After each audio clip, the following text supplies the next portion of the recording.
Welcome everyone. I'm very happy to introduce Professor Salim Yaoub, who's our distinguished keynote speaker. The title of his keynote address is Arabs, Americans, and Global 58. So I'm going to read Salim Yaoub's, Professor Yaoub's long bio, and it's not long bio for what he's accomplished in his life, but it's a long bio in the sense of, bear with me for a couple of minutes. So Salim Yaoub was born in 1963 in Sacramento, California, to a Palestinian father and an American mother. At the age of 3, he moved with his family to Beirut, where his parents taught at the American University of Beirut. So welcome back home in a way. After graduating from the American Community School, ACS, in 1981, he returned to the United States and attended the Academy of Art College in San Francisco, California. He received a Bachelor of Fine Arts degree from that school in 1986, and then spent several years working as a freelance illustrator and graphic designer in the San Francisco area. In the early 1990s, Yaoub decided to return to school to pursue a more academic education. He spent 2 years at San Francisco State University, from which he proceeded to Yale, where he received his PhD in US history in 1999. He then taught for 6 years at the University of Chicago, and since 2005, he's been at the University of California, Santa Barbara, where he's now professor of history and directs the Center for Cold War Studies and International History. Yaoub's first book, which we mentioned frequently today in our sessions, is titled Containing Arab Nationalism, the Eisenhower Doctrine and the Middle East. It was published by the University of North Carolina Press in 2004. In 2016, Cornell University Press published his second book, Imperfect Strangers, Americans, Arabs, and US Middle East Relations in the 1970s. Yaoub has also authored several articles and book chapters on the history of US foreign relations, the international politics of the Middle East, and Arab-American political activism. He is now writing a post-1945 history of the United States for Cambridge University Press. And what's really important to mark about tonight's keynote address is that it also launches the IFI KZAR series. And on that note, I'd like to welcome Professor Robert Myers, Director of KZAR, the Center for American Studies and Research, to discuss what the series is about and how we're going to inaugurate it tonight. So, Professor Robert.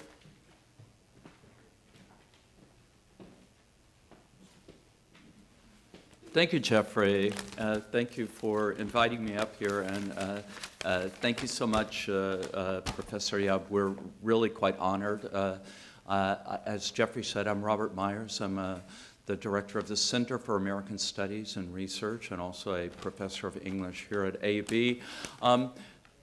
This keynote lecture that you're hearing is also, it's a launch, or as my good friend and collaborator Ryan said, is a soft launch for a series that is a joint IFI KZAR, a series called the Policy and Politics in the Americas Lecture and Debate Series. This is one of the collaborative projects that we've engaged in with a number of entities here at AB, but we're so happy to be working with IFI again. It will feature both lectures and debates. The series will bring scholars, diplomats, journalists, policymakers, and public intellectuals to AB in order to expand our understanding of the current political and policy landscape of the Americas. Among other goals, these discussions, and this is part of that series and launching it, is the discussions will seek to illuminate through comparison the political experiences of the United States, of South and Central America, and the Arab world, especially issues related to civil strife, conflict resolution, power sharing, and democracy. So it's hard to imagine a more appropriate launch for this series. Thank you, Salim Yaoub, and thank you very much, Jeffrey, for inviting me up here.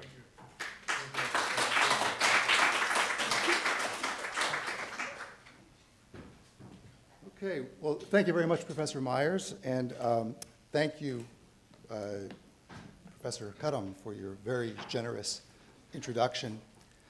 I want to really thank him for all of the hard work he's put into organizing this event, and also recognize the work of Sareen Karajerjian, who was, in my experience, just working tirelessly to make this event work, and I'm sure that's the experience of all of the other participants at this event.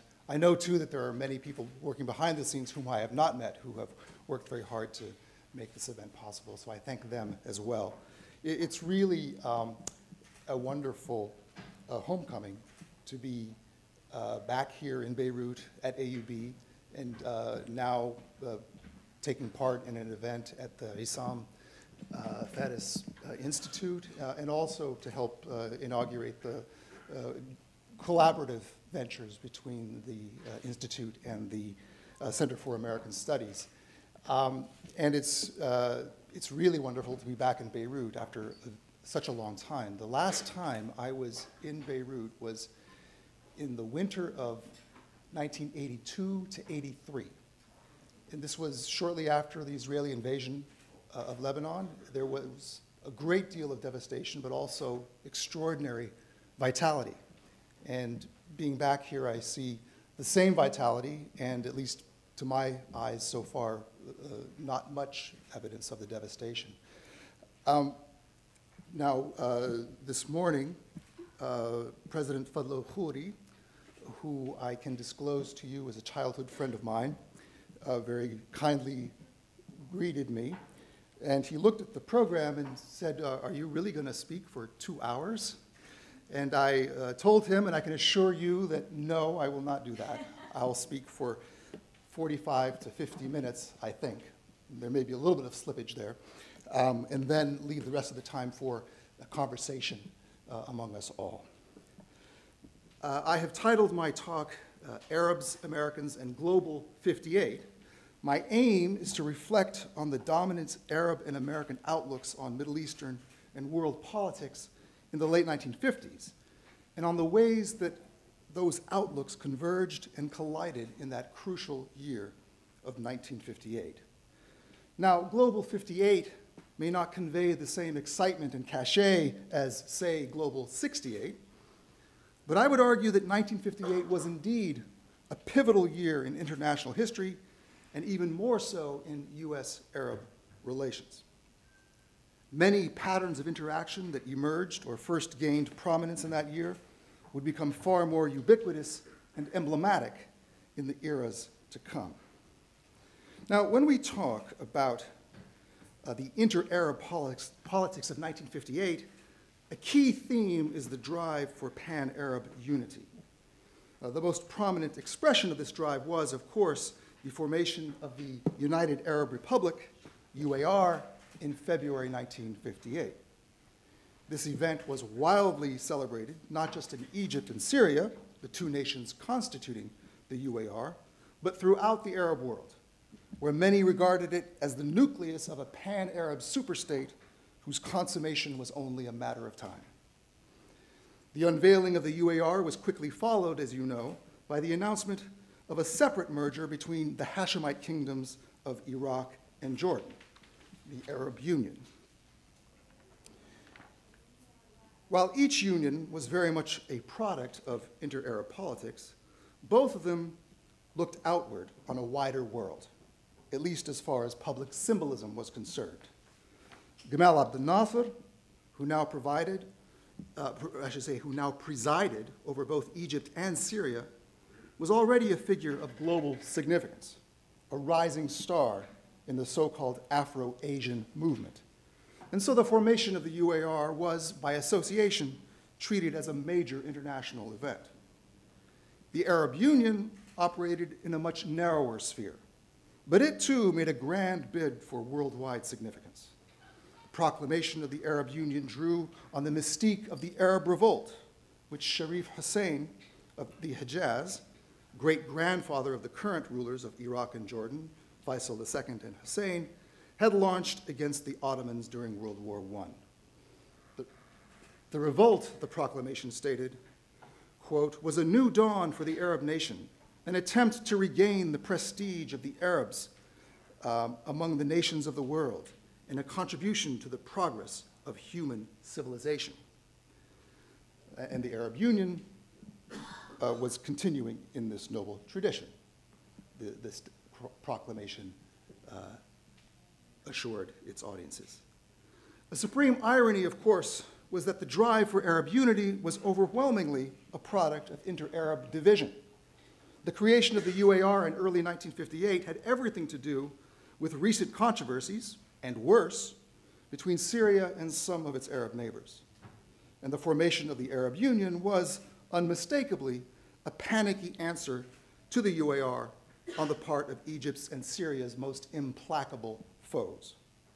The Iraqi and Jordanian leaders who enacted the union were desperate to show that they, not Nasser, spoke for the whole Arab nation, and that their claim to Arab leadership rested on much firmer historical foundations than did the pretensions of that upstart in Cairo. Shortly after the unveiling of the Arab Union, Iraqi Prime Minister Nouri al-Said scoffed that he had been struggling for Arab independence before Nasser was out of his swaddling clothes, which was literally true. Here he is with Prince Faisal and T.E. Lawrence at the Treaty of Versailles in 1919. Nasser was 1 year old. But returning to the international theme, by the spring of 1958, the proponents of Arab nationalism could truthfully claim that their challenges had shaken world affairs. The Suez Crisis and War of 1956 afforded the strongest case in point. Egypt's nationalization of the Suez Canal Company had goaded Britain, France, and Israel into a globally disruptive military attack on Egypt. There wasn't much Nasser could do to prevent the foreign invaders from occupying Egyptian soil, but one thing he could do was close the Suez Canal by sinking block ships loaded down with cement.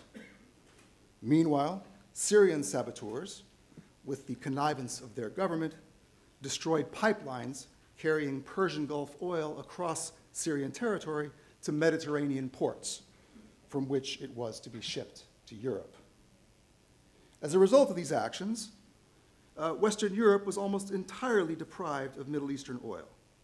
And the ensuing economic crisis played a key role in compelling Britain and France to halt their attack on Egypt and ultimately withdraw their forces. The Israelis took longer to pull their troops out of Sinai and Gaza, but their withdrawal was at least indirectly connected to pressures generated by Nasser's closure of the Suez Canal. The canal did not reopen until April 1957, and only after the great powers had acquiesced in Egypt's nationalization of the Suez Canal Company. By now, Britain's Prime Minister, Anthony Eden, his Suez policy in shambles, had ignominiously resigned his office.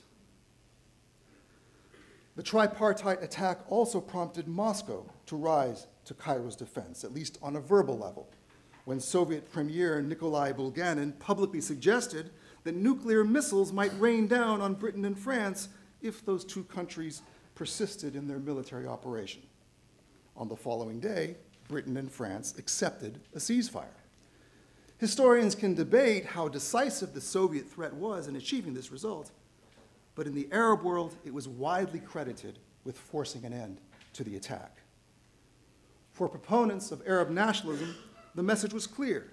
Their movement was a force to be reckoned with the world over, and those seeking to thwart it did so at their peril. Nor, it seemed, were the costs of opposing Arab nationalism as great as some might suppose. In secretly planning the attack on Egypt, Israeli leaders calculated that President Eisenhower would not dare to restrain them on the eve of the 1956 presidential election. But he did restrain them, and was then overwhelmingly returned to office.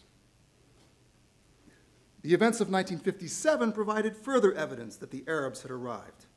The Eisenhower Doctrine, which the American president unveiled and the US Congress passed in the early months of that year, was, to be sure, directed at the broader Middle East, but a deep concern over the geopolitical disposition of the Arab world, and especially over the growing influence of President Nasser, lay at the heart of that new policy. The Syrian crisis of the summer and fall of 1957, an event deserving, in my view, far more prominence in Cold War historiography than it currently receives, brought the superpowers dangerously close to military confrontation. When Turkey, a member of NATO, mobilized its forces on the border with Syria, the Soviets again leapt to the defense of an Arab ally. In an interview with an American journalist on October 7th, Soviet leader Nikita Khrushchev warned the United States that a Turkish attack on Syria would not be tolerated. If war breaks out, he said, we are near Turkey and you are not. When the guns begin to fire, the rockets can begin flying, and then it will be too late to think about it. Khrushchev's threat, coming just 6 weeks after the Soviets had tested the world's first intercontinental ballistic missile, and just 3 days after they'd launched the first artificial satellite, Sputnik, was enthusiastically received throughout the Arab world and widely regarded as providing Syria with an ironclad security guarantee. Again, we can debate how consequential the Soviets' verbal intervention was, but appearances count for a lot in international affairs. As in the case of Suez, many Arab nationalists emerged from the crisis convinced that they had friends in high places who would always be willing to lend a hand. In December 1957, just weeks after the conclusion of the Syrian crisis, Cairo hosted the Afro-Asian People's Solidarity Conference. This was the second major gathering of emerging third world nations to be held after the Bandung Conference of 1955. 45 African, Asian, and Middle Eastern countries sent delegates to Cairo, nearly twice as many as in 1955.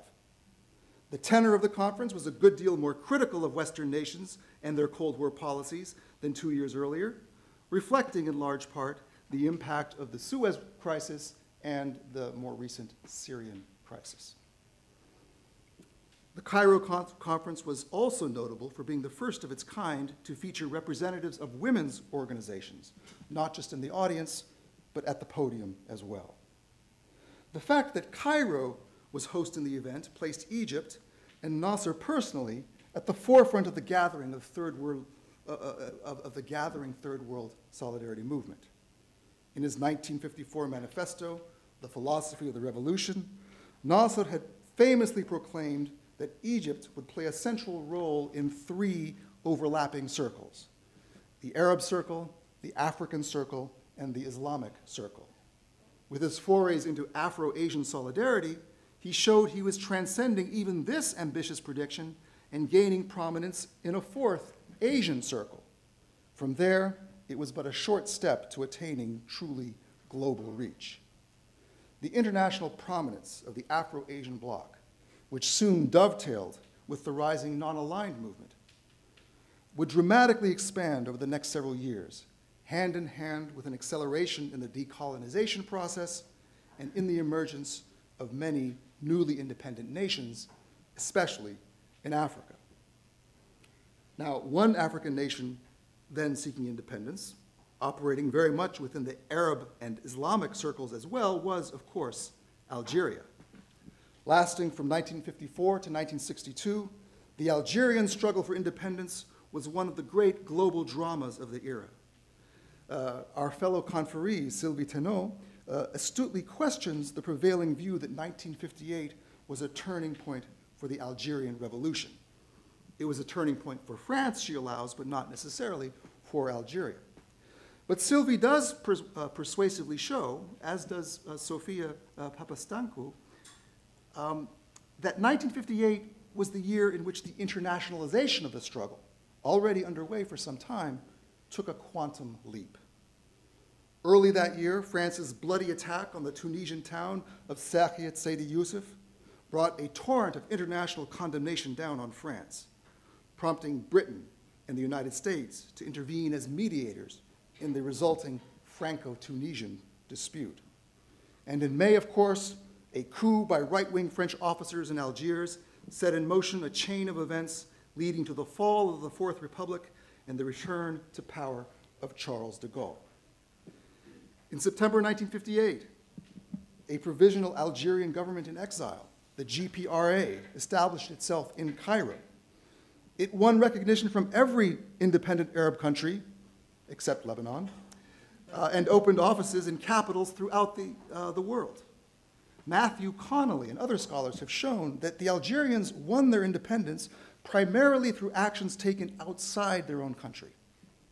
In 1958, this process gathered critical momentum. The point I'm making is a simple and general one. By 1958, the struggles and challenges associated with Arab nationalism were impinging on, and in some cases forcefully shaking, the global order. This was clear from even the most cursory glance at international headlines, and it was something in which Arabs of virtually all persuasions and walks of life could and did take some pride. All that said, one didn't have to dig too far below the assertive and confident Arab surface to find deep fissures of disagreement and turbulent currents of anxiety. The proclamation of the UAR in February 1958 was an occasion for public rejoicing throughout the Arab world. But in some regions, it was greeted with consternation or even dread. Iraqi leaders were terrified at the prospect of Nasser gaining control over the pipelines carrying Iraqi oil across Syrian territory, and thus acquiring the ability to wreak havoc on Iraq's economy. The country had already gotten a taste of that sort of difficulty when its pipelines were severed during the Suez War. More broadly, Iraqi leaders were sure that Nasser would not be content with his acquisition of Syria, but would redouble his efforts to undermine the Baghdad regime. Iraq's leaders expressed their apprehension through a strange combination of fatalism and aggressiveness. In March, a British diplomat reported that after visiting Baghdad, he had found Iraqi leaders in a very jittery state and acting as though they expected to be gone in 6 months. An all too accurate prediction, it turned out. Yet the old regime was not about to surrender without a fight. Repeatedly in the spring of 1958, Iraqi Prime Minister Nouri al-Said and Crown Prince Abdullah urged the US and British governments to support Iraqi subversive or military efforts against neighboring Syria for the purpose of detaching it from the UAR and drawing it into Iraq's orbit instead. Rather than succumb, the Crown Prince remarked to a British diplomat, it would be better for the Hashemites to go down fighting honorably. The political crisis here in Lebanon, which erupted in civil war in May 1958, was a further source of anxiety in Baghdad. Iraqi leaders were desperate for Camille Chamoun to prevail in his struggle against his domestic opponents.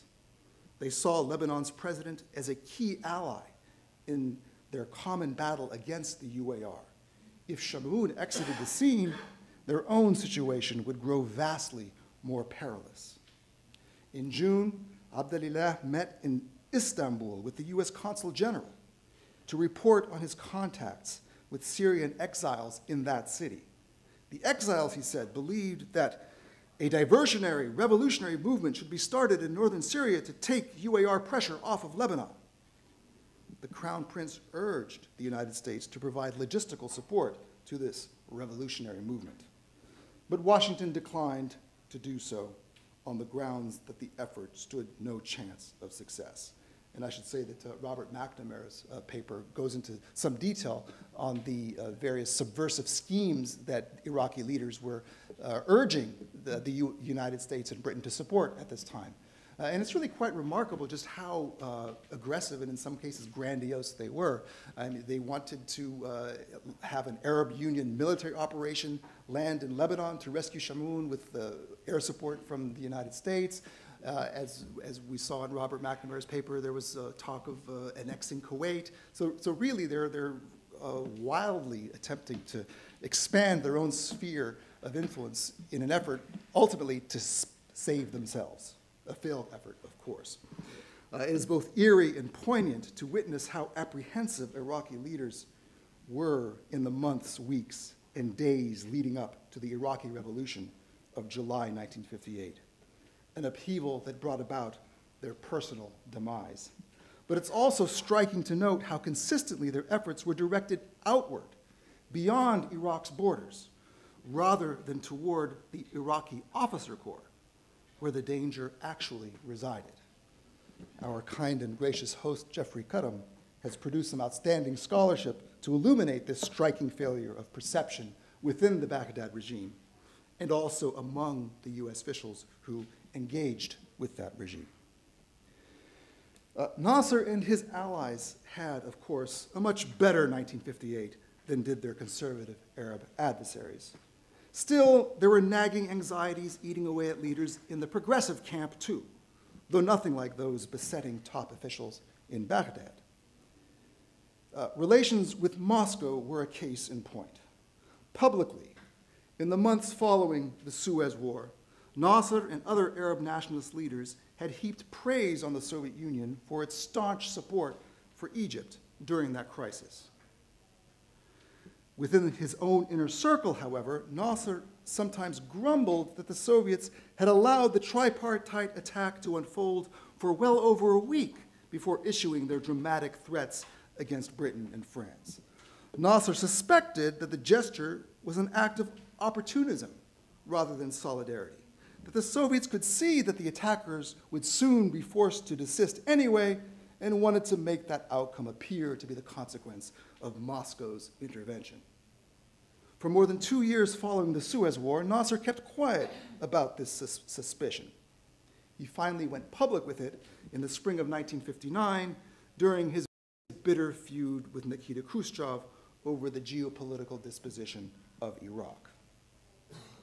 Nasser was also keenly disappointed in the Soviet response to the Anglo-US interventions of July 1958. During a hastily arranged trip to Moscow immediately after the military operations began, he urged Khrushchev to issue a public statement warning that the Soviet Union would come to the defense of Iraq or Syria if either nation was subject to Western intervention. Khrushchev declined, warning that such a move could bring about global war. There is no politician in the world, Khrushchev said, who can have it on his conscience that he exposed his people to the horrors of a nuclear war. The confrontation is political, not military, and it need not become military. Khrushchev's cautious response not only confirmed Nasser's suspicion that when it came to Soviet pledges of solidarity, there was perhaps less than met the eye. Another notable development of 1958 was the emergence of potent challenges to Nasser's leadership from within the progressive camp. At first glance, the Iraqi leaders who seized power in July appeared to be acolytes of Nasser, and some of them were. But the figure ultimately prevailing in the struggle for power in Iraq, General Abdul Karim Qasim, soon revealed himself to be a bitter rival of Nasser. Qasim forcefully opposed any talk of bringing Iraq into the UAR and violently cracked down on Iraqi Nasserists. As the political scientist Malcolm Kerr, and former president of this university, observed in his classic book, The Arab Cold War, had Qasim been just another reactionary like King Hussein or Nur Said, he would have posed no serious threat to Nasser's moral prestige, and the line of counterattack would have been clear and familiar. But of course, he was no reactionary. He was a flaming radical, a hero of the slum dwellers of Baghdad, the enemy of Nasser's presumed imperialist enemies, and a friend of Nasser's presumed friend, the Soviet Union. In short, Qasim threatened not simply to stand in Nasser's way, but to supplant him as a rival claimant to progressive Arab leadership. Over the next several years, the inter-Arab struggle for regional preeminence would enter a new phase, one in which the familiar contest between radical and conservative camps would be overlain by a separate rivalry within the radical camp. 1958 was the year in which this more complicated inter-Arab system took shape. There is, of course, much more I could say about Arab outlooks in 1958, but in the interest of time, I will now shift gears to talk about how things looked from the United States, both to officials in Washington and to observers from broader sectors of American society. For the Eisenhower administration, the upheaval in the Arab world was an important and especially challenging manifestation of the dramatic changes that the international system as a whole had undergone since the early 1950s. And some of what I'm about to say will focus on events outside the Middle East, but their relevance to the Middle East will, I hope, be clear. Since Joseph Stalin's death in 1953, the US-Soviet rivalry had grown less hostile in some ways and more vigorous and dynamic in others. Stalin's successor, Nikita Khrushchev, had abandoned Stalin's professed belief in the inevitability of armed conflict between communism and capitalism, and had instead adopted a posture of peaceful competition. A key arena in which Moscow now competed with Washington was the effort to win friends among emerging third world nations. The United States wished to thwart this Soviet initiative, but it was hindered by its own alliances with imperialist European powers. The US struggle for influence in the Middle East was, of course, emblematic of this new international pattern.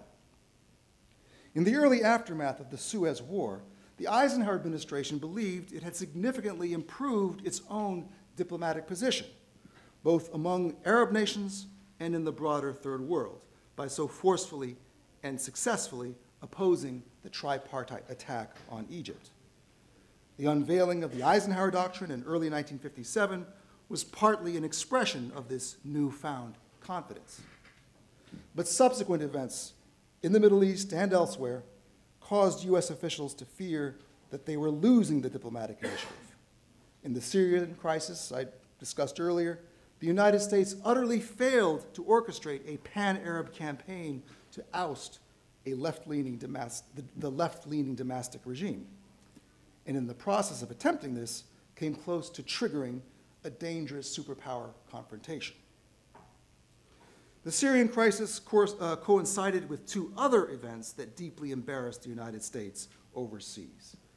The Little Rock affair of September 1957, in which Eisenhower was obliged to send federal troops into the state of Arkansas to enable 9 African-American teenagers to attend an all-white public high school amid the jeers and taunts of a hostile white mob, and the launching of Sputnik, which showed that the United States had fallen behind the Soviet Union in the space race. Meanwhile, and partly as a consequence of these developments, the tenor of international politics was growing increasingly critical of the United States. Across the Afro-Asian nations, governments, newspapers, political opposition groups, and other shapers of public opinion became ever more vocal in castigating America's arrogant behavior abroad and its racist practices at home.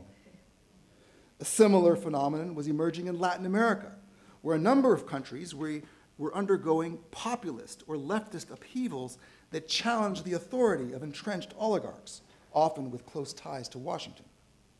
In May 1958, Vice President Richard Nixon took a goodwill tour of South American countries, where his visits were marred by hostile demonstrations.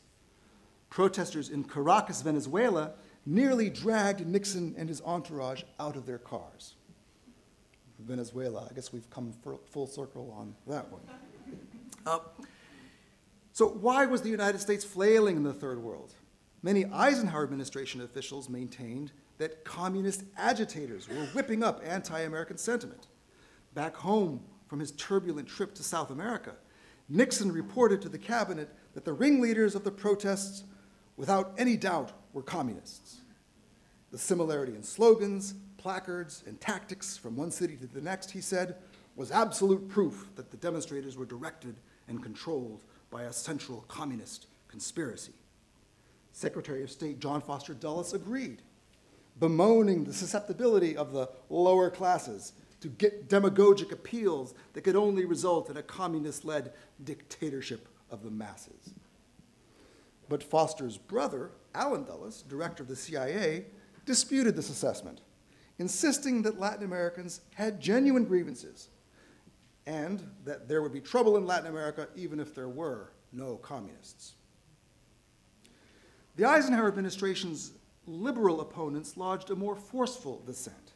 Now, this was a fascinating moment in American political history when, on a host of foreign policy questions, Democrats attacked the Eisenhower administration from both the left and the right. And this is a Time magazine cover of a bunch of senators and other prominent Democrats who were hoping to run for president in 1960. Obviously, John F. Kennedy is among them. So the Democrats are attacking the Eisenhower administration from both the left and the right on foreign policy. On the one hand, they charged that the administration had fallen behind in the space race and had allowed a dangerous missile gap in Moscow's favor to open up. On the other hand, they alleged that Eisenhower and his advisors, whether out of complacency, laziness, or racial and cultural prejudice, had neglected the needs and aspirations of non-white nations, which, consequently, were turning away from the United States and growing ever more susceptible to communist appeals. Sharply voicing this critique was the 1958 novel The Ugly American by William Lederer and Eugene Burdick. The book was an instant bestseller, widely read by members of the American political elite, especially Democrats. Senator John F. Kennedy arranged to have a copy of the book sent to all of his Senate colleagues. The novel unfolds in the imaginary Southeast Asian nation of Sarkhan, which is menaced by a communist insurgency backed by Russia and Red China. The insurgency makes rapid progress, largely because the American diplomats in the country are clueless dilettantes, more interested in attending cocktail parties and shopping at the commissary than in learning about Sarkhan and its people. They cannot speak Sarkhanese and are disdainful of the nation's customs. Soviet and Chinese diplomats, by contrast, display no such flaws and relentlessly draw Sarkhan into their sinister orbit. The novel's message was clear. If the United States was to prevail in the Cold War, it would have to become much more serious about winning over the non-white world. American diplomats and aid workers would have to roll up their sleeves, get up off their soft behinds, and trek out to the countryside to work with native populations, not on grandiose projects like suspension bridges and hydroelectric dams, but in tiny village industries that made an immediate difference in people's lives. Americans abroad must learn local languages and willingly live among the natives as equals, not superiors. The Ugly American was not high literature. Its tone was preachy and its characters flat. But it vividly expressed the dissatisfaction and malaise animating American liberalism in the late 1950s, a feeling that the United States had grown soft in its prosperity and arrogant in its power, and must somehow recapture the spirit of mission, sacrifice, and egalitarianism that had made it a great nation in the first place. So within the Democratic Party, and especially its more liberal wing, there was a strong inclination to sympathize with the strivings of third world peoples for greater independence and dignity. And at least in a generic sense, this favorable attitude was extended to people in the Arab world. But the picture was complicated, of course, by the Arab-Israeli conflict and by the overwhelming tendency of Democrats to side with Israel in that dispute. For this reason, Arab nationalists stood a better chance of receiving a fair hearing in American liberal circles when their struggles took them outside of the Arab-Israeli arena. A case in point was a 1957 speech delivered by a young Democratic senator from Massachusetts named John F. Kennedy, strongly criticizing French policy toward Algeria and calling for negotiations between the parties leading ultimately to Algerian independence. This was a bold move on Kennedy's part, but not a politically suicidal one, because the Arab cause he championed was pitted against France rather than Israel. In a somewhat similar way, you see this sort of attitude unfolding among African Americans, especially mainstream African American leaders like Martin Luther King. They were very strongly pro-Israel, but also intrigued by Nasser. And it was Nasser's role as a broader third world leader, not his role in the Arab-Israeli conflict, that they pointed to with some measure of admiration. Now, turning to how the Eisenhower administration navigated these issues in its approach to the Arab world of 1958, the upheavals in Lebanon, Jordan, and Iraq offer the most vivid impressions. As administration officials grappled with those crises, the specter of mob violence, whether fomented by Nasser, by unnamed communist agitators, or by some combination of the two, figured extremely prominently in their deliberations.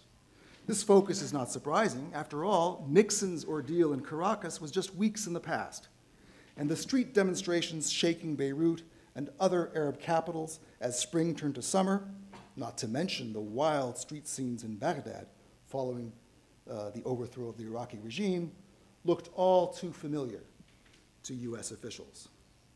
Cabling Washington in mid-June, the US Embassy in Beirut worried about the ability of security forces to contain the Muslim mob.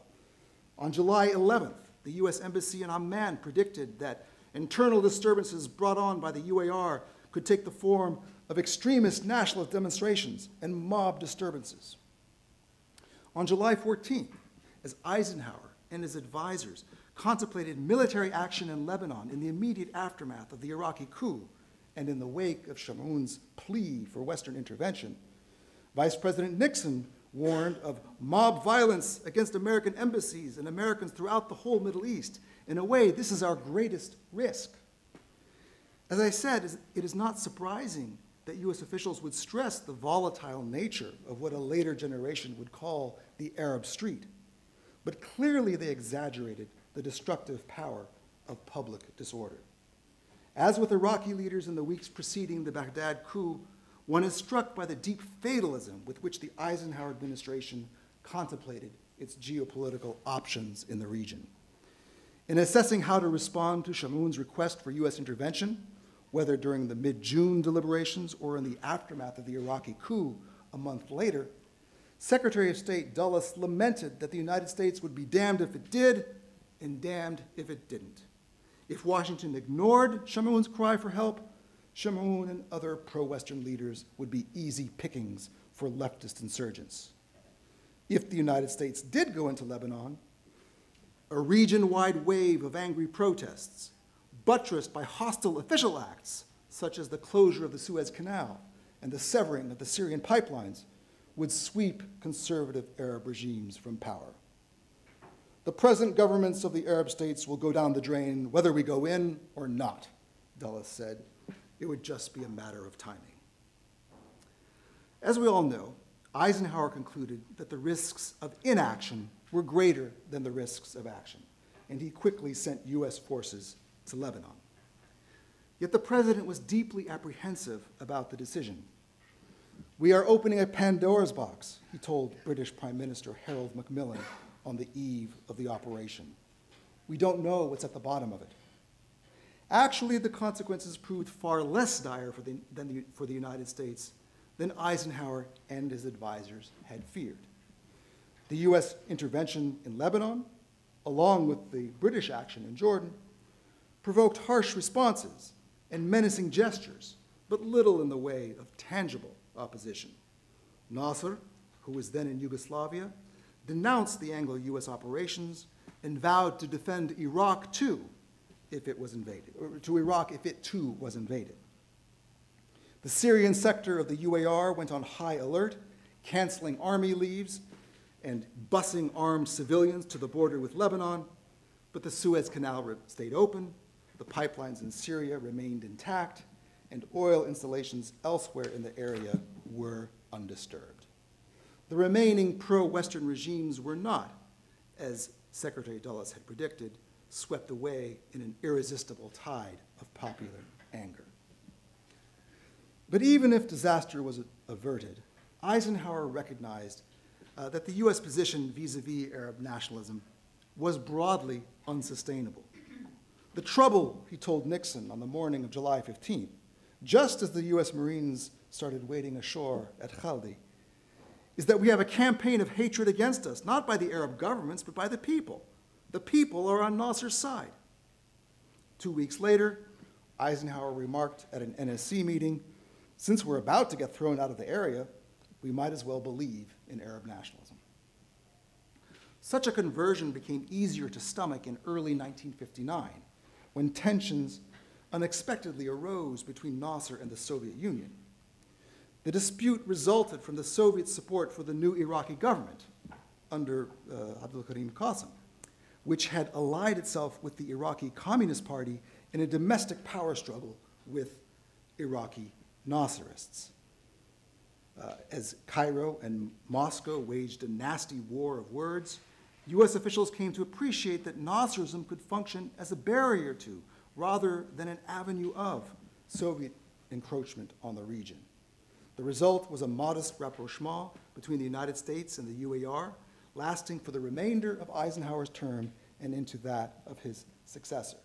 And Dina Rizik's paper very nicely goes into the details of this. I'm really sorry that we weren't able to hear her better today, but her article, when it is published, will be very illuminating on this point.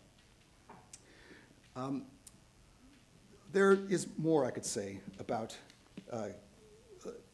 I'll just make one additional point before I wrap up, which is that what the Eisenhower administration belatedly came to see was that often, and indeed usually, it could get a much better result if it refrained from taking action, and which tended to be counterproductive, but rather withdrew and allowed events in the region to unfold. And when that happened, things generally shook out in ways that were more beneficial to the United States than happened when the United States intervened. And once again, the CIA director, Alan Dulles, had a somewhat clearer insight into the meaning of these so-called Arab mobs. He said at an NSC meeting in July 31st, 1958, the mobs in the streets in the Near East today are shouting for one big Arab state. And many Arab countries give lip service to close relations with Nasser, but when it comes to dividing up oil revenues or the waters of the Nile, it is a different story. And indeed, already clear fissures were opening up between Egypt and Iraq, not just over the question of Iraq's relationship to the UAR, but also over Egypt's desire for Iraq to share some of its oil resources, which the new Iraqi leaders were not interested in doing. There is, of course, much more that one could say about key transformations occurring in that pivotal year of 1958. For example, the Arab-Israeli dimension, both in terms of US relations with Israel and with respect to militant stirrings on the Palestinian side, changed in subtle and profound ways during that year. But you have indulged me long enough, and it's time for others to weigh in. So I will end my unilateral intervention, open the floor to questions and comments, and look forward to continuing this investigation as a shared enterprise. Thank you very much.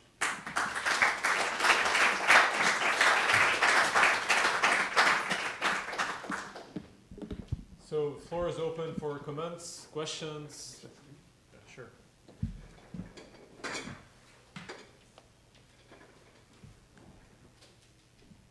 Michael?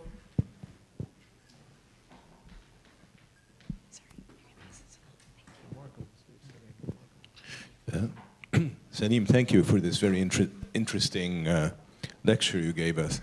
I have a question, if I could ask you on your last point. You know, a book came out a few years ago called Ike's Gamble, written by Mike Duran.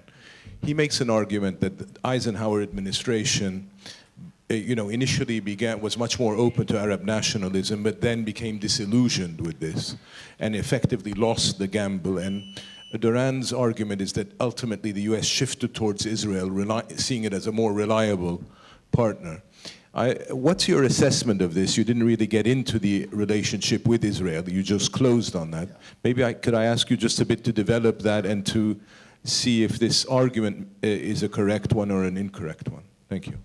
Yeah, I think there's a lot to it. I mean, the valence, the moral valence that Durand puts on it is different from the one that I would put on it. But I think in terms of analysis, there's a lot to it.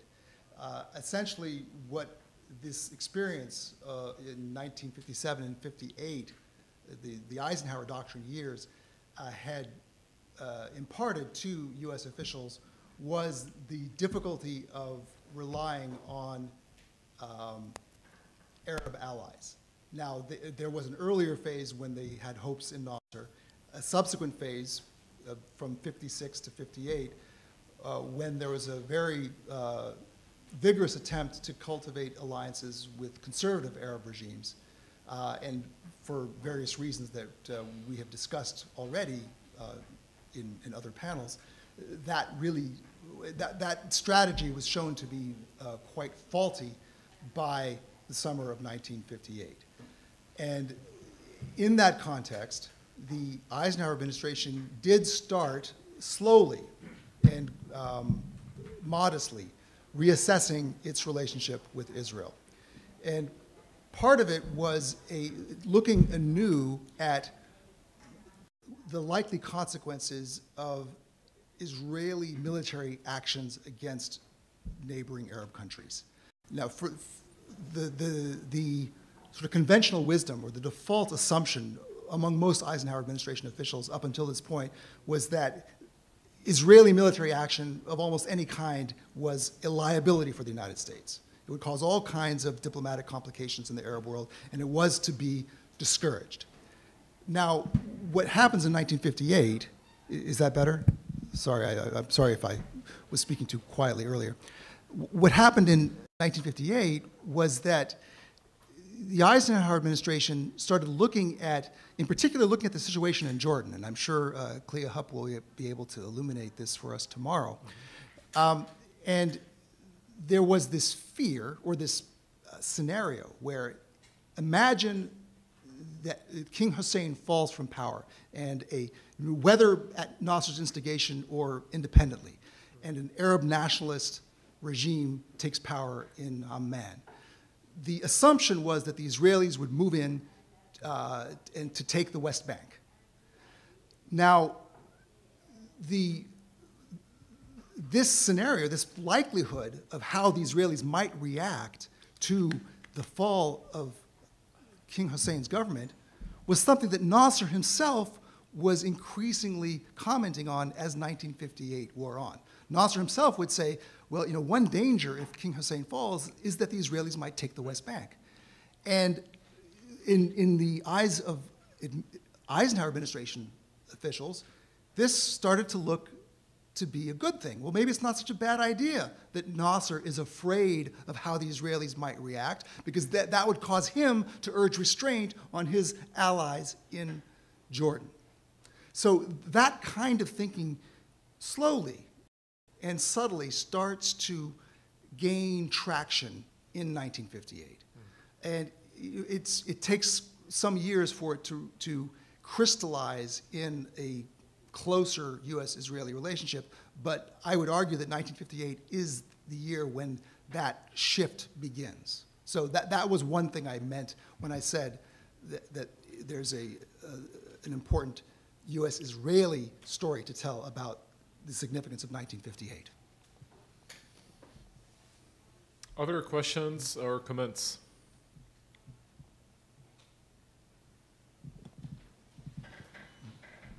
Robert. Thank you. Wonderful paper, very enlightening. One thing that's interesting about 1958, well, it's really 1959, but it's the fallout from the 1958 crisis, is that the Middle East almost disappears from the map of world conflict for a greater part of the 1960s until the 1967 war. Okay, there's a civil war in Yemen from the autumn of 1962, but that's really a bit of a sideshow to a large extent and doesn't have the same traction that the period from really the formation of the Baghdad Pact, the Czech arms deal, through to the Suez through to the fall of the Iraqi monarchy in 1958 has, you know, and in a sense, the Middle East disappears off the agenda as being a major kind of factor in the wider international system and in the Cold War. I was wondering, well, would you agree with that kind of point to an extent? Yeah, I would. I would say that in general, if you look at the broad, especially the broad Cold War rivalry, there does seem to be not a mutual agreement, maybe a tacit understanding between the superpowers not to push each other too hard in that area. And then the arena of conflict shifts to Cuba, Berlin, and Southeast Asia. And I think what you also see, which is interesting, is that each superpower tries to mend fences with Middle Eastern countries that it had previously shunned. So this is the era, at least if we're talking about the early 60s, when the Kennedy administration, you know, does make a pretty serious effort to improve relations with the UAR, to be sure, but also with Iraq. And then after the breakup of the UAR, there is still on Kennedy's part an effort to maintain tolerable relations with Syria. And that all, I mean, the Yemen civil war,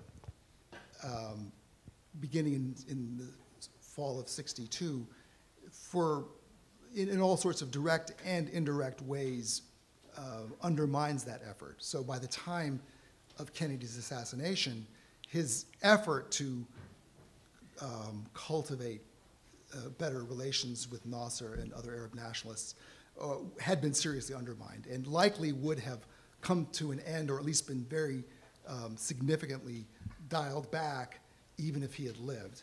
But then he is assassinated. Lyndon Johnson comes in, and he has no interest whatsoever, as far as I can tell, in maintaining those relationships. And so they just take a nosedive.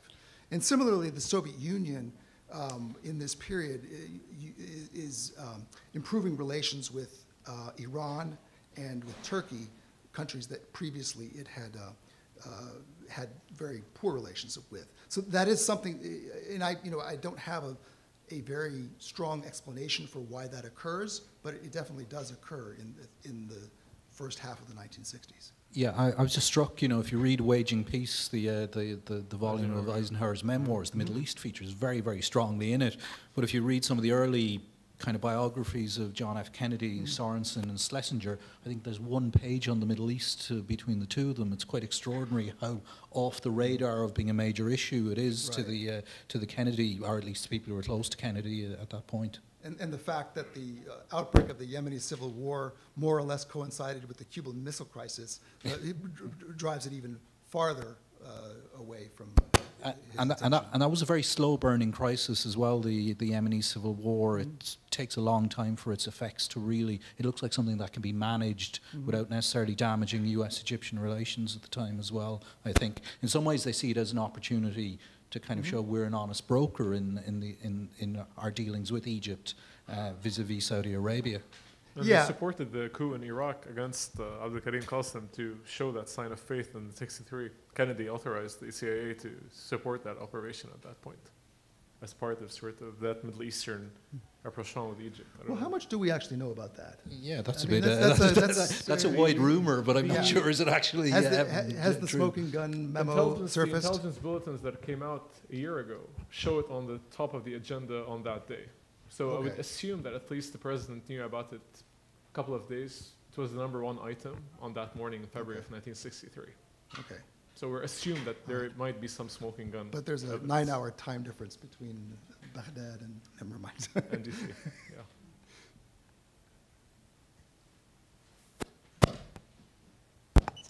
President Khouri has a question as well.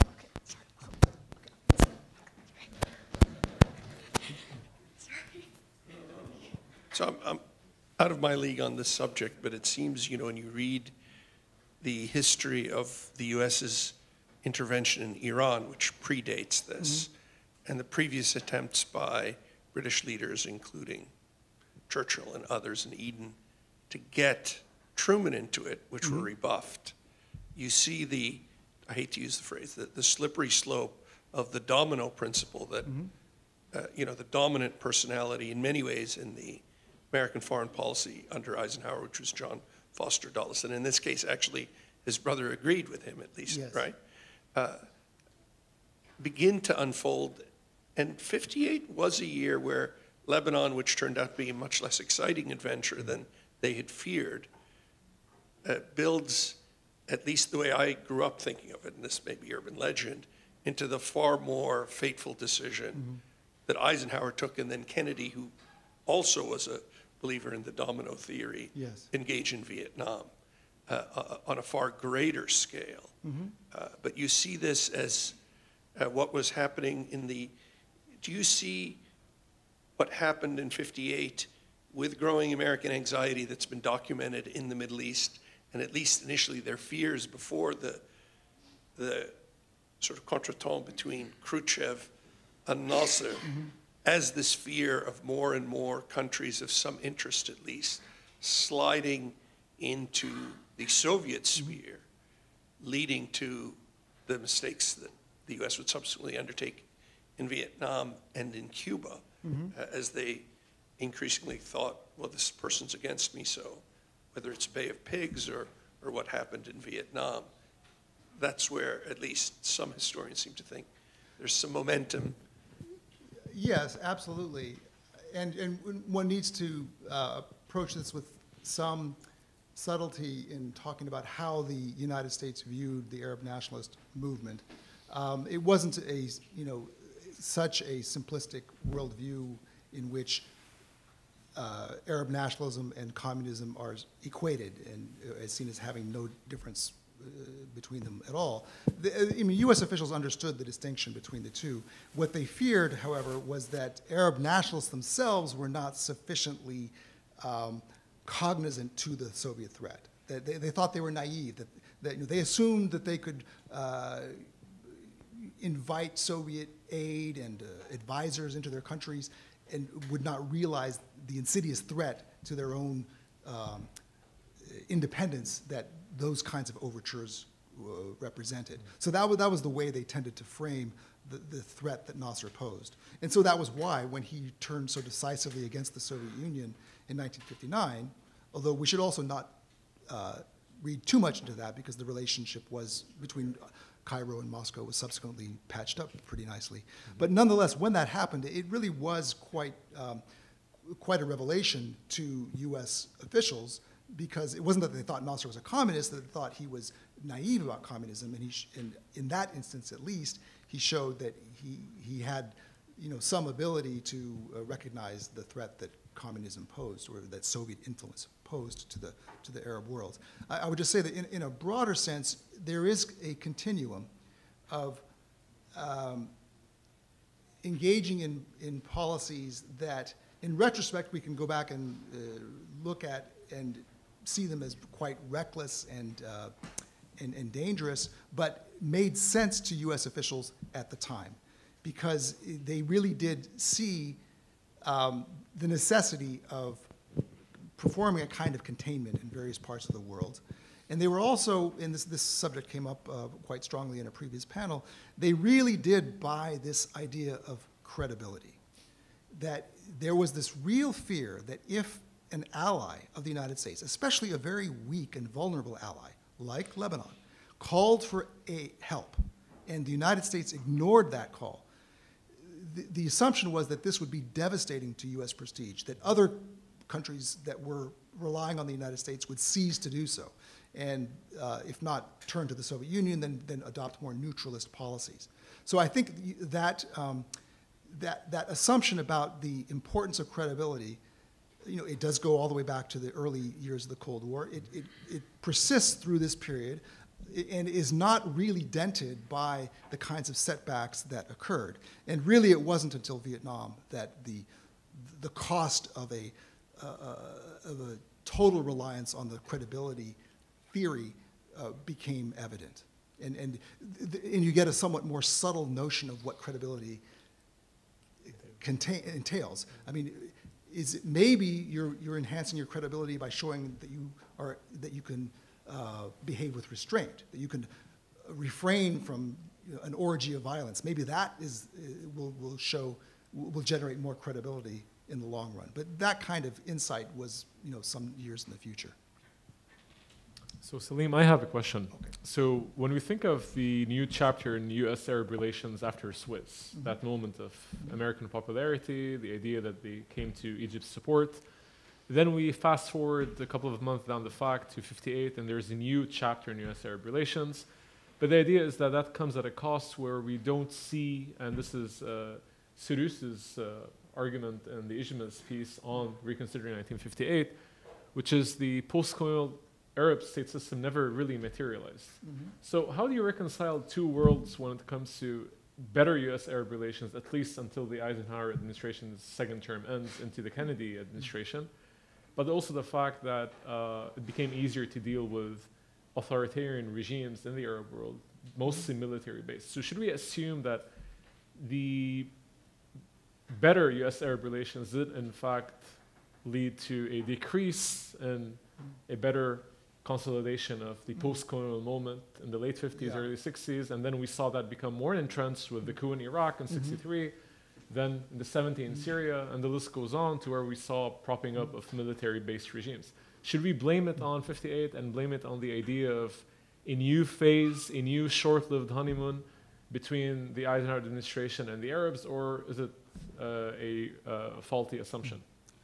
I mean, I would blame it on a couple things if we want to use the language of blame.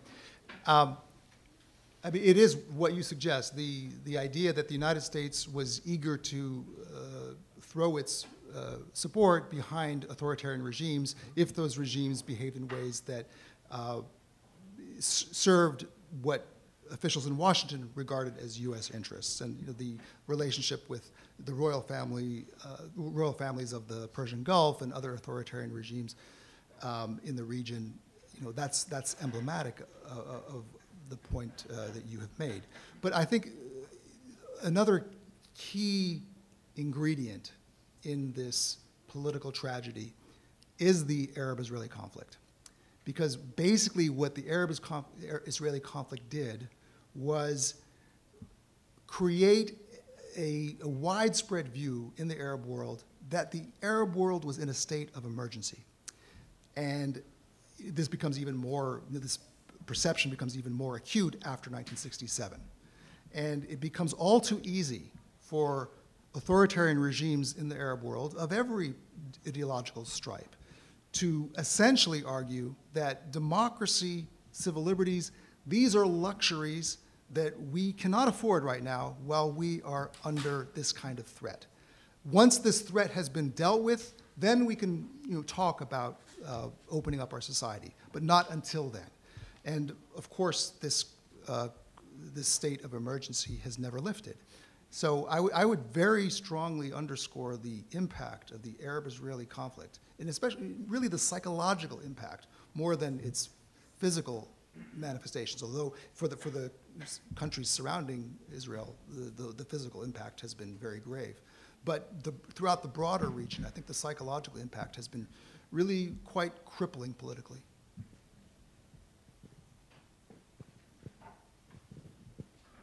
Thank you for a great talk. I'm wondering about the oil factor, not in the sense of the country's supplies of oil, but what did the actual oil corporations do? What was their position, and how did they try to lobby the American government this way or that way, or the British government for that matter? Okay, well, this is a subject on which Nate Satino is far more expert than I, and I'm sure there are many others in this room more expert than I. The role of the oil companies is really quite extensive. It's playing a major part in the establishment of the infrastructure of many Gulf Arab states, most prominently Saudi Arabia. Now, there is an interesting role that the oil companies eventually, well, they played it all along, but it becomes somewhat more prominent in later years, which in a way kind of was to mitigate, or at least attempt to mitigate, the impact of the pro-Israel lobby. And so this is a fascinating chapter that emerges, especially after 1967, where the oil companies, pretty much entirely out of self-interest, are arguing that as long as the Israeli occupation continues, the more our holdings in the region will be threatened. So out of that perception, you do see the lobbying efforts on the part of Aramco and other oil companies on the various U.S. administrations to adopt a more even-handed policy towards the Arab-Israeli conflict. And for this, they got a huge amount of grief in the mid to late 1970s. And that's sort of this interesting moment in American politics where what you see is basically the agenda of the pro-Israel lobby making a loose coalition with progressive elements of U.S. society. And the argument is that these corporations they've commanded control of Washington, they're telling our government what to do, and they're aligning themselves with these authoritarian Arab governments for their own material gain, and they're doing so at the expense of democratic Israel. And so you see this kind of interesting coalition emerging where the oil companies are painted as bad guys because they're they're anti-Israel and they're greedy corporate predators. I mean, there's more that one could say about the role of oil companies, but I was wondering about this Irene Genzier 48 role. Has that still yes, been sure. in the 50s? Or? I'm sorry, could you repeat the question? Irene Genzier has written this book on yes. the oil companies in 48, Yes. which revises the kind of view that they were 100% pro-Arab because of their interests, and they seem to be quite happy to work with the Yeah, so did that filter through during the 50s? That was what I was trying to get at. Well, I would argue that they tend to be pragmatic.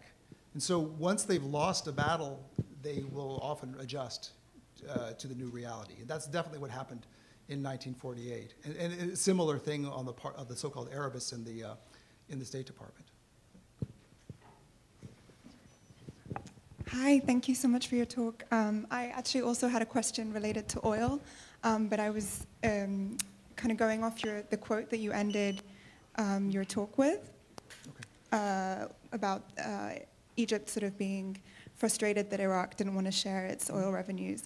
And so I wondered if you could speak a little bit more about the role of oil in sort of Arab nationalism and how that might have played a role in maybe dividing the different Arab, sort of those that had oil from those that did not. Mm-hmm. Okay. I think we're going to collect Let's a few more collect questions. two. I saw two hands here. I think Melanie, you have something to say, right? And Nate also. Great. So go ahead, and then Nate, the floor is yours.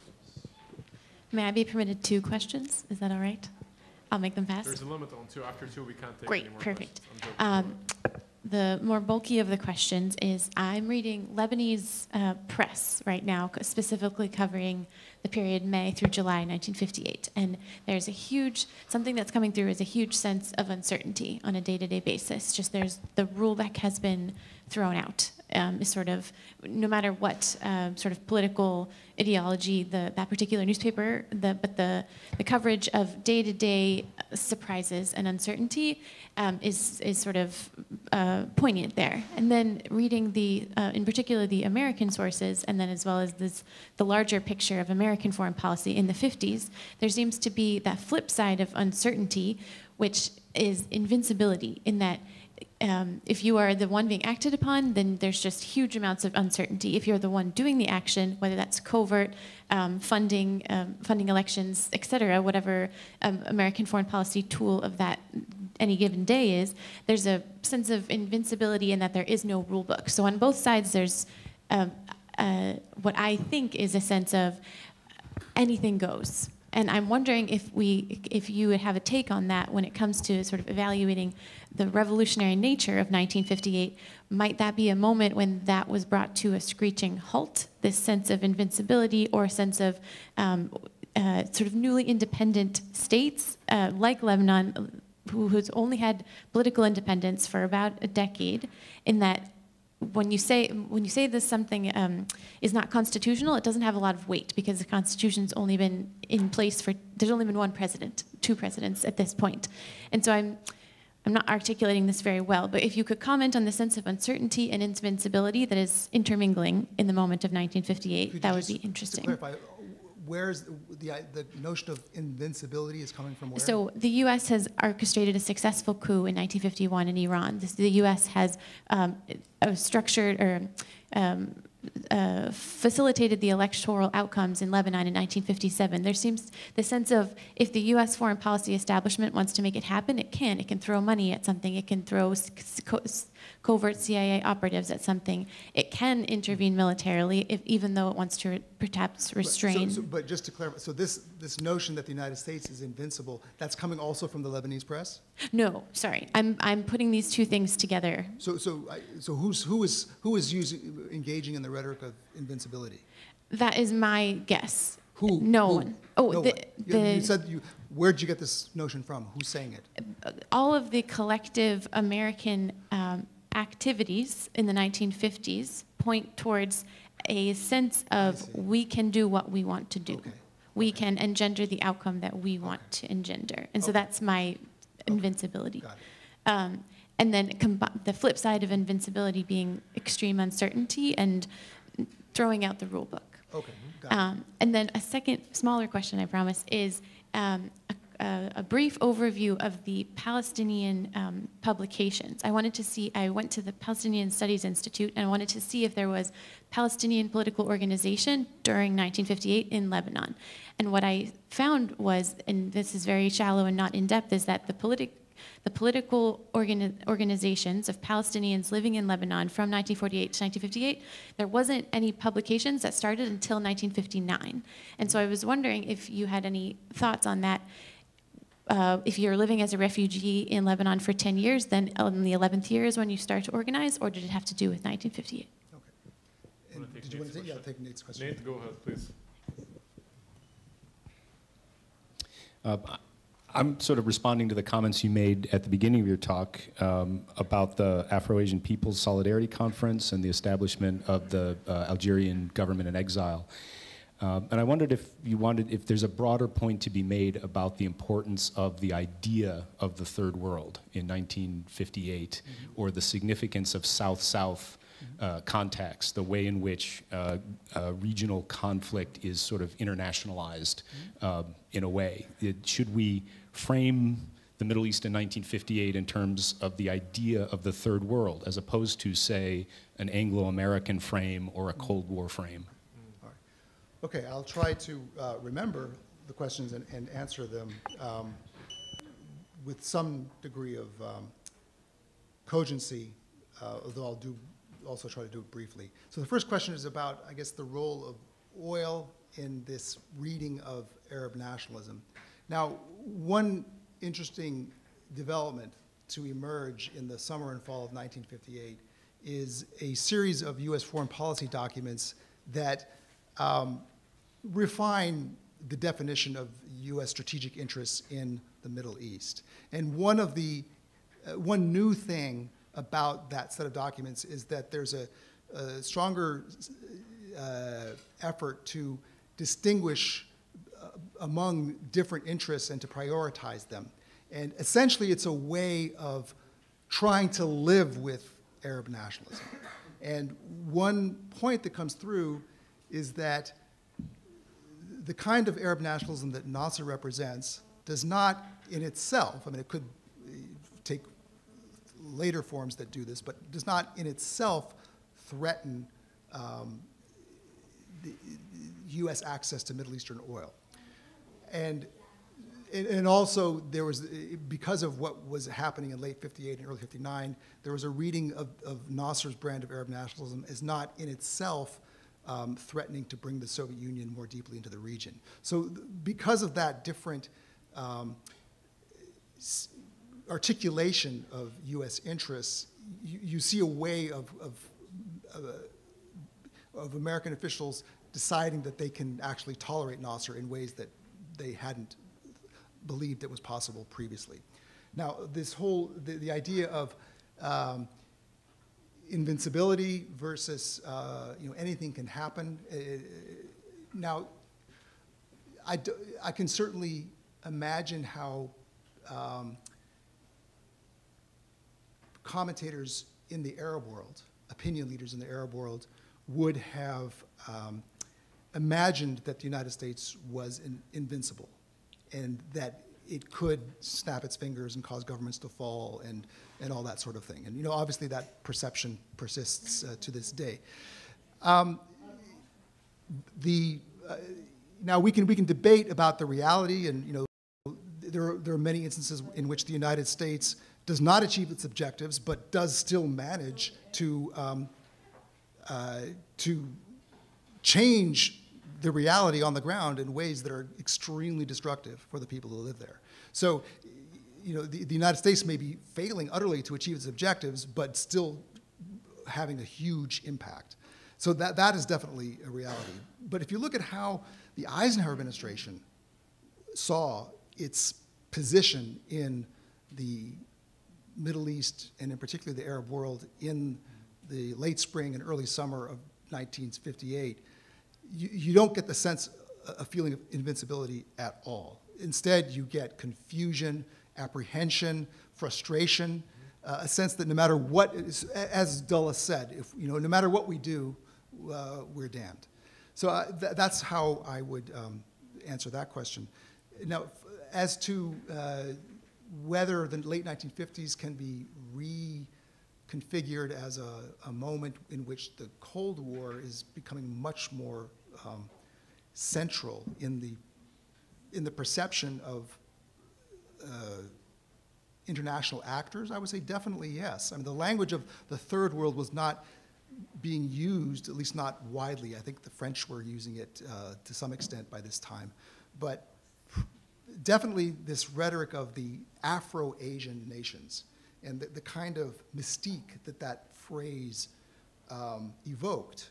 And increasingly among people in the diaspora who themselves had some connection to the countries of the Afro-Asian world. So obviously African Americans are really starting to catch on to this drama of the emerging Afro-Asian nations and seeing that as a hopeful development in its own right, decolonization and so forth, but also as something that would give them leverage at home.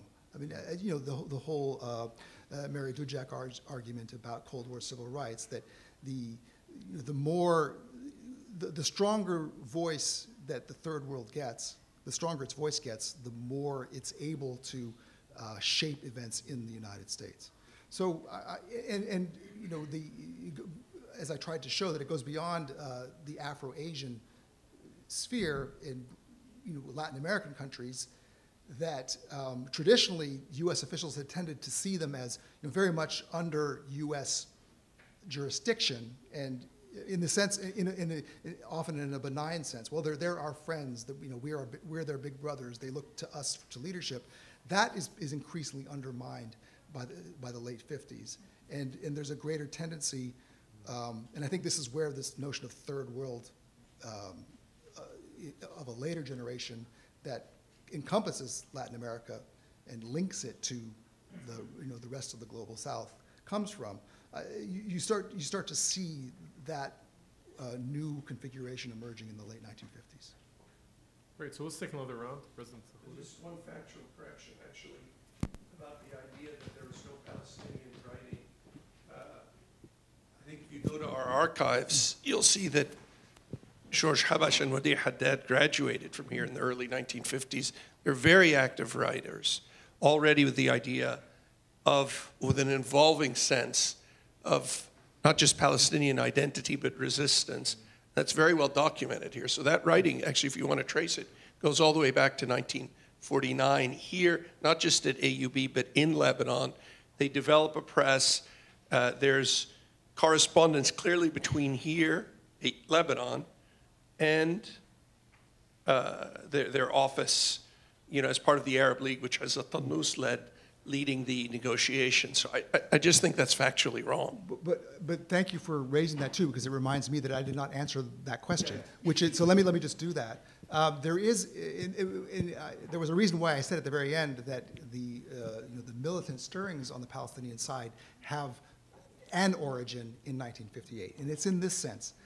Okay, you have, in the months preceding the Suez War, you see this phenomenon where Palestinian groups in Gaza, under Egyptian leadership and with a combination of Egyptian encouragement and restraint, are making raids into Israel. The Suez War basically puts an end to that, right? Because the Israelis occupy Gaza. They don't leave until UN forces have been deployed there, and the United States has made a pledge, essentially, to guarantee Israeli shipping through the Strait of Tiran, and that's sort of the broader penumbra of that pledge is that the Gaza will be kept free of Palestinian militant groups. So those operations are shut down, in large part, mainly by the Egyptian government. And this is a deeply disturbing and frustrating development for those Palestinian groups.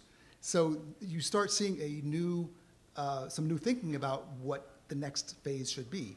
And even though 1959 is the year that Fatah is formed, 1958 is the year in which the main contacts and, to some extent, the writings that are published in 1959 are produced, largely in Kuwait. So 1958 is a really fascinating year for the evolution of Palestinian militancy.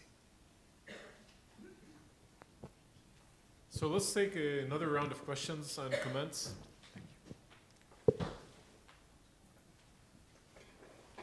Another round of questions and comments. I've silenced them.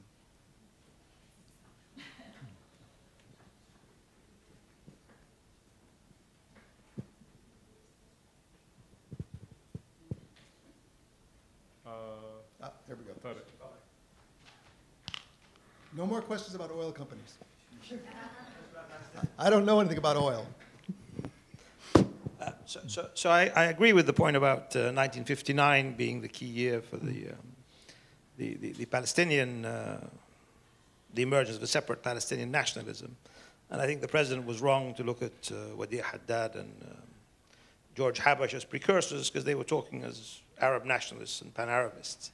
The interesting point would be, was this connected with the rise of Qasim as well? Because Qasim and the Algerian Revolution were actually supplying a different radical model from Nasser, where you now have a kind of Watani-based or nation-state-based radicalism, which separates slightly from the pan-Arab vision which Nasser had adumbrated. And of course, once Qasim launches this idea of a Palestinian entity in '59, it also attracts the Mufti and starts up a whole different pattern. That's an extremely intriguing line of inquiry about which I have nothing to say. Just that I encourage people, and perhaps myself, to investigate that, to see if there's anything to it. Questions, comments?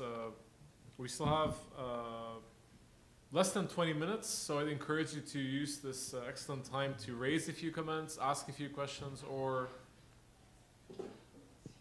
We can also, we can do it informally over coffee, too. If you, Sareen, do you still have coffee outside? Or did they they packed everything? Okay. We can just do it informally. Oh, here's another question. Great, there's a question. You saved the day again. Great.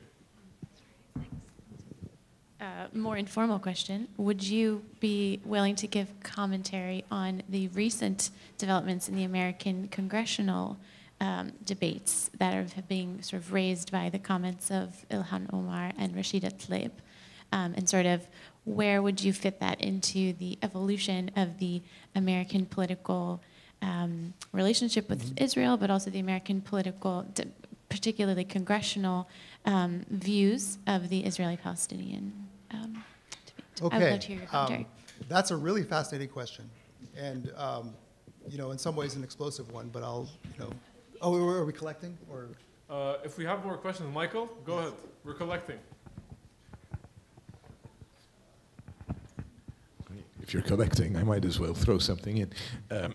It's not quite on 58, the question, but in a way it's derived from 58. Could you enlighten us a little bit more on the American role in overthrowing the United Arab Republic, which of course was established in '58? I mean, this is an interesting moment, and as you said, it's like the Syrian crisis. It's not often covered very much, and I'm just interested in your perspective on that. Okay. Essentially, the coup that removed. Yes. Yeah. Okay. Fadi? Since Michael asked that about secession in '61, I'm wondering also about the American position on the Ba'ath after '63. I've just read... position on the what of '63? On the Ba'ath Party. Oh, the Ba'ath, yeah. The Ba'ath in Syria. I Yes. don't know if in Iraq too. Oh, in Syria or Iraq? No, in Both. Syria. In Syria, but maybe Okay. Iraq too, because as far as I've read in some of the British documents, there were sort of talks with the Baathists in Damascus after '63, perhaps maybe trying to inquire who are these people and what are they thinking. So if you can maybe add something about the American position when they took power. Okay. I mean, I don't know very much about those latter two questions, to be honest with you. I have not heard or read anything, and I should caution you that I have not done primary research in this area either. Anything about a U.S. role in the breakup of the UAR in 1961. The impression I get is that this was seen in the Kennedy administration as not necessarily good news, because the result would be a sort of fragmentation and increased dissension within the radical camp in ways that would undermine the cooperative relationship that the Kennedy administration was trying to forge with Nasser. And in fact, that is indeed what happened. I mean, if you look at the politics of the inter-Arab politics of the early 1960s, I mean, for sure, the traditional rivalry between Arab nationalists, radicals, what have you, and conservatives, monarchists, is there. But as I said in my talk, it's overlain by this very bitter rivalry within the radical camp. And Malcolm Kerr's wonderful book, The Arab Cold War, really brings that out, often in a quite humorous way. And so obviously the breakup of the UAR, and then shortly after that, the outbreak of the Yemen War and the different controversies that swirled throughout the Arab world in the early 60s, many of which really accentuated the rivalry within the radical camp. I mean, it really could have no result other than to drive a further wedge between the United States and Egypt, and to make Kennedy's efforts to establish a rapprochement or continue a rapprochement with Egypt very difficult, if not impossible, to sustain. So there's much more one needs to learn, or that I need to learn about that. But my sense is that the breakup of the UAR was not something that the Kennedy administration would have sought, and it certainly wasn't something it welcomed. And so your question was about what contacts there may have been between the United States and Syrian Baathists in 1963? Well, the general perception is that they're better than the communists. And even if we don't have smoking gun evidence yet of a U.S. hand in the 1963 coup in Iraq, if you look at just the way, one reason why it would be on the top of the agenda would be giving an opportunity for Kennedy administration officials to say, "Phew, this is a lot better." So that would be my short take on the U.S. attitude towards the victory of the Baathists in Iraq in '63, and more generally the prospect of Baathists gaining more ascendancy vis-a-vis communists or communist sympathizing groups in Syria and elsewhere. Now, but I haven't forgotten the question about Ilhan Omar. So there are a number of things to say about the controversy, and I hope I won't just drone on too long. A couple of things is that if you look literally at what she said, it's pretty unobjectionable. There is, however, a sensitivity about the role of Jews in American public life that, as a politician, she had an obligation to be aware of. And she wasn't, and on one occasion she apologized, on another she stuck to her guns. But so I think, on balance, it was not out of line for people to question what she had said and to seek clarification. The further effort, however, to gin up a congressional resolution to condemn her was grossly disproportionate and utterly hypocritical, considering all of the other racist, bigoted things that have been tolerated in American public life prior to what she said. But one thing that's really fascinating about this whole episode is that it really shows a sea change within the Democratic Party on the Israel-Palestine issue, which at the moment does not have the ability to affect policy, but that could do so in the months or maybe the years to come.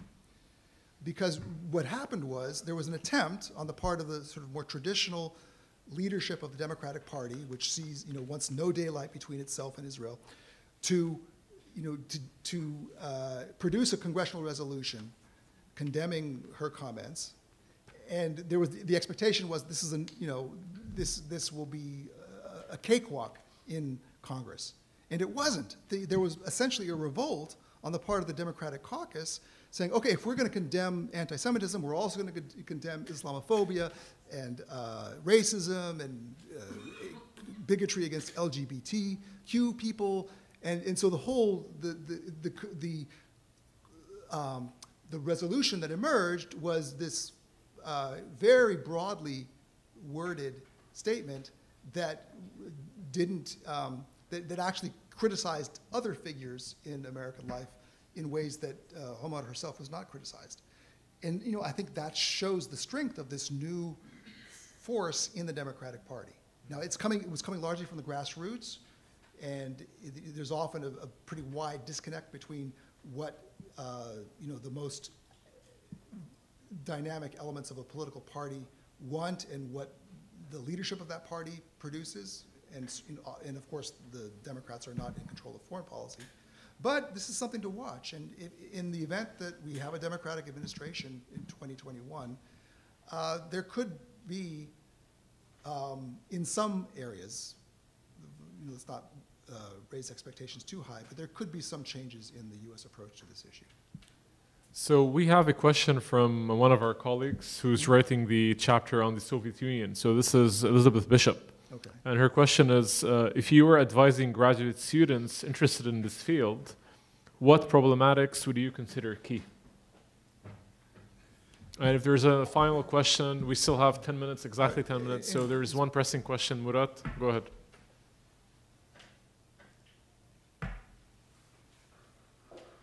Thank you very much for your useful presentation, but I don't have a question, but just I will try to give a contribution to your comments about the US policy in this geography, because we are focusing on the Middle East, but let's focus on Turkey because they are all similar things. Mm-hmm. First of all, when Turkey tried to balance its relations between the United States and the Soviet Union, we see these military interventions. They didn't let Turkey to change its direction, let's say, to balance its, to normalize its relations with the Soviet Union during the Cold War. 1960, 1971, and 1980, they were not coincidence with, while we were trying to balance our relations, especially in the economic realm, all these military interventions took place in Turkey. And there are very strong indicators that the US was trying to push Turkey to stay away from the Soviet Union in these years.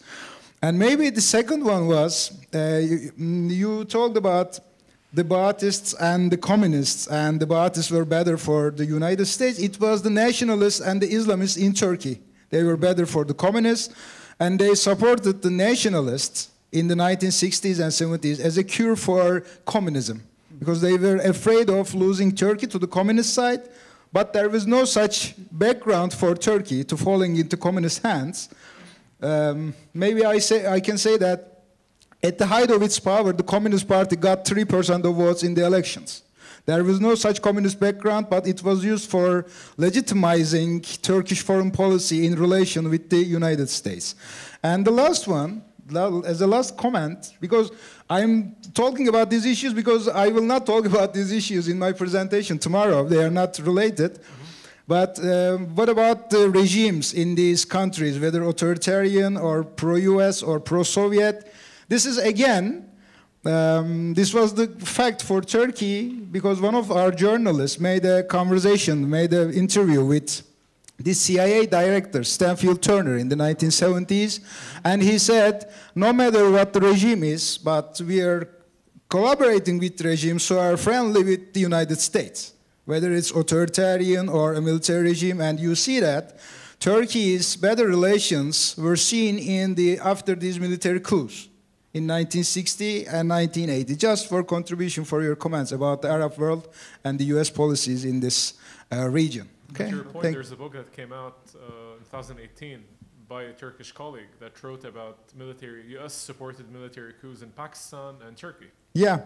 Omar Aslan. Yeah, and I wrote an article about this, the role of the United, but it's in Turkish for our promotion procedures about, but I wrote an article about this issue, the 1960, 71, and 80. Thank you very much. Okay, so what you problematics should if you're advising students right now, what would be? Oh, gosh, I don't know. Well, I mean, I think a number of the questions that I was unable to answer are definitely worthy of further exploration. For example, this Palestinian question I think is really fascinating, and there has been some really good work done on it. But I think there's a lot more that we need to learn about the emergence of sort of the reawakening of Palestinian nationalism in the late 1950s. So I would definitely say that is something that people should look into. And the kind of work that Elizabeth herself is doing, bringing this kind of transnational history where you're looking at whether you call them communist front organizations or she says Shia front organizations, throughout the communist or the Soviet world, I mean that kind of work potentially can be really fruitful. There is a danger of picking something that's obscure and seeing that you have an opportunity to make a mark, but the key step to make after you've uncovered all of this new information and brought these previously unheard voices to our attention is to connect that to the bigger stories that we tell, and to sort of alleviate some of the so what concerns that people might have when you bring out previously obscure information. So I would say that the real challenge is to go out and find something new, but not something new just for the sake of being new. Something new and relevant. Those are the things that have to go together. On that happy note, please join me in thanking Professor Salim for a perfect keynote. Thank you.